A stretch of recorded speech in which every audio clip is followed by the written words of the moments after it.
So the biggest thing that I've been getting questions about is how to make these lovely squares in all these different sizes with the new punch. I had no idea until I saw a Stampin' Up! Video, but she took about 10 minutes to explain something and I'll take about 5. So it doesn't matter what size you start with a little bit bigger though than what you want. So I'm just going to take one here, and this only works with the scallop trim border one. It does not work with the pinking shears. So we'll just get started. You start with the corner punch, and you're going to get right in there till it stops, like on the stop edges here. For the first one, you push it in and you punch. And you got yourself a lovely corner. Now this one you need to line up from the front. So you will line up where this lovely square or circular area is here. It matches right up. That has to be right lined up on there, but your other side needs to be straight on that edge. So make sure when this is lined up that this is straight before you punch it down. And then you line it up again. You make sure it's straight, and you punch it again. Now the nice thing about this punch on the border, or the corner, sorry, is now you can turn it around, but you don't have to stay in those edges. They've made it so that you can change it around. So what we're going to do now is we're going to line up the corner with this punch right here.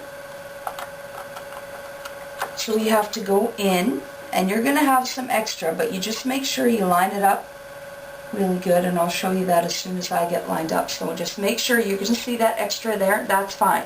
Just make sure you're lined up before you punch, and then you'll punch it out. And now you got yourself a nice corner, but you have this extra piece here.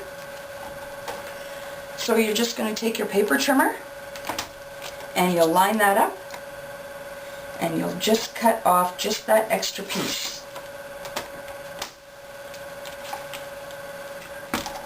You're going to do that all the way around, but first we'll line up.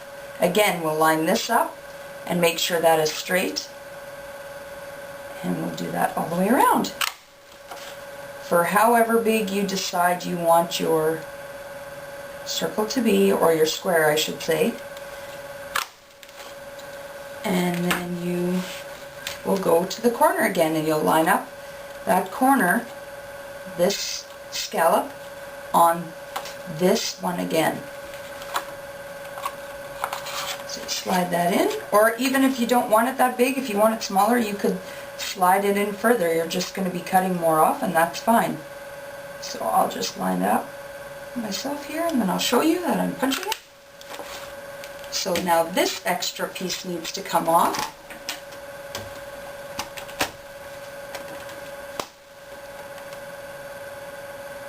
Just line that up, slice it off,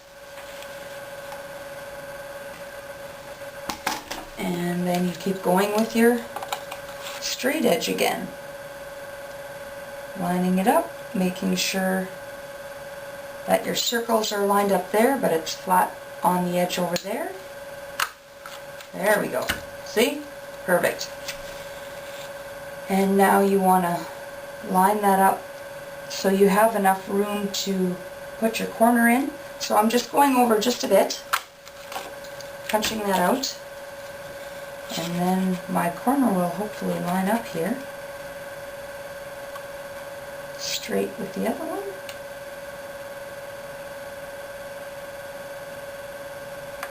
And I'm punching.